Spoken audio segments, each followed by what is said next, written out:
5 minutes. Thank you, Mr. Speaker, and honorable members of the Appointments Committee of the National Assembly.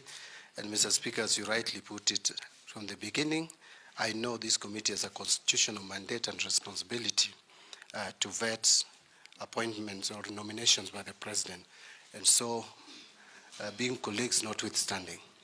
However, I just want to mention very quickly, Mr. Speaker, that I'm John Mbadi, as I've mentioned before, and as you rightly mentioned.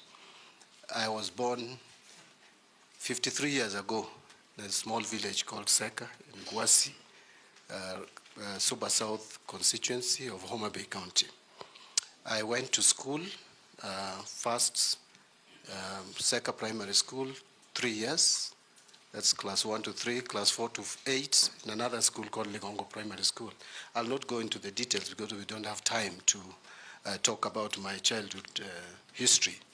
I then proceeded to Kokoro High School.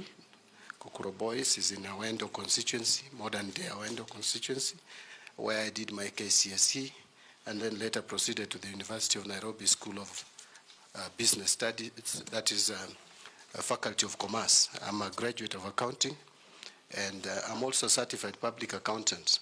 Actually, I'm a member of the Institute of Certified Public Accountants. I am member number 6101, and I'm in good standing, Mr. Speaker, as can be attested by the file that I've just passed across.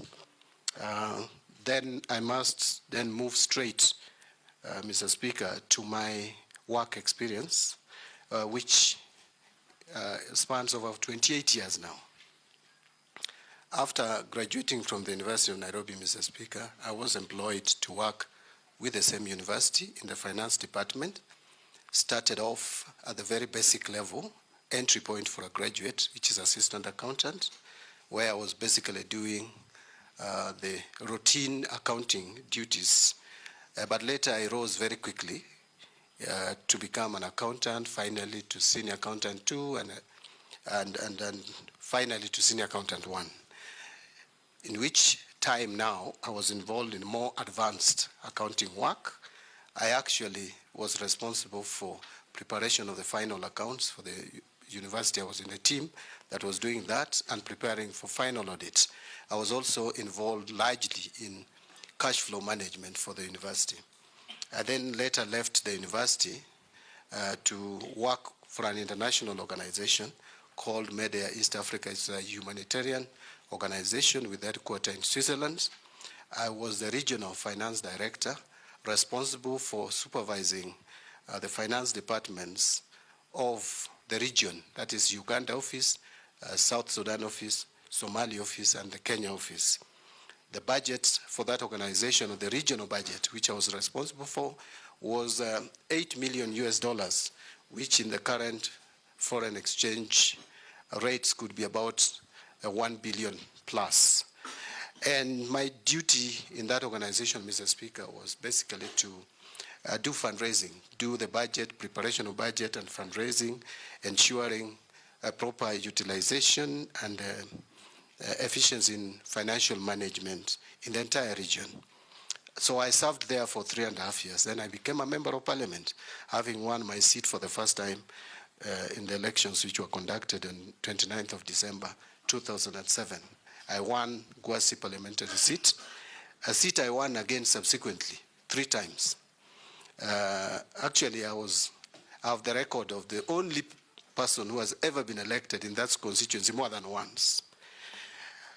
But having said that, Mr. Speaker, when I joined this parliament, I have done this now takes me even to the relevance of my nomination or the docket to which I'm nominated.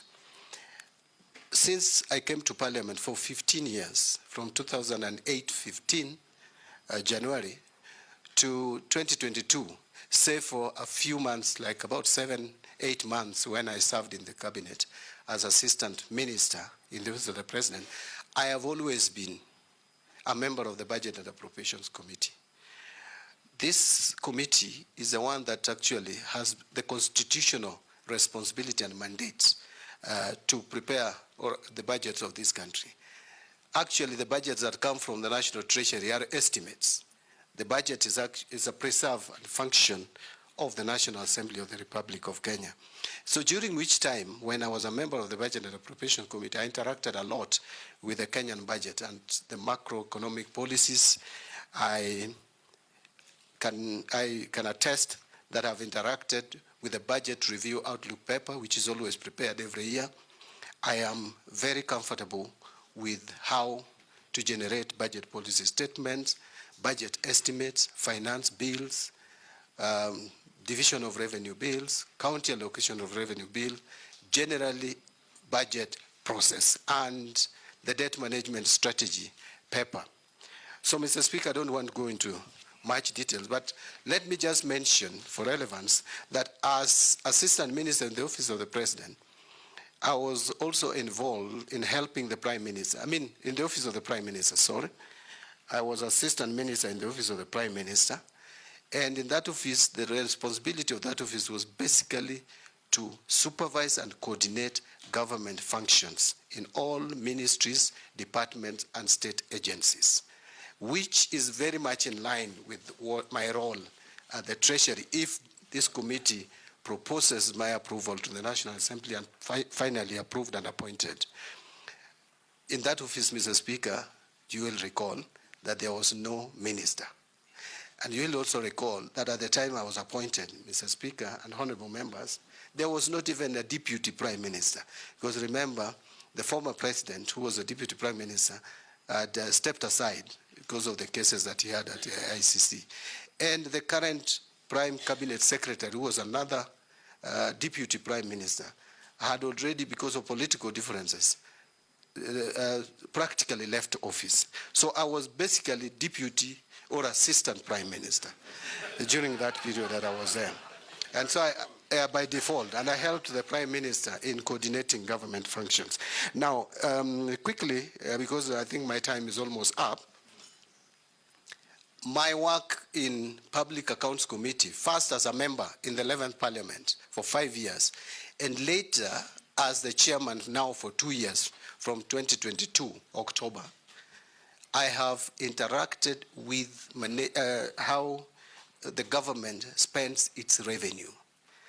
So the government spend is something that now I understand very well. So if I'm given this opportunity, I can easily bring a difference in our financial management, because that is a big concern in this country at the moment. Mr. Speaker, I think I would leave it there, because if I went now to talk about my political life and chairing ODM for 10 years, and I think I would take all the time that's allocated for this vetting. So let me stop. That will do.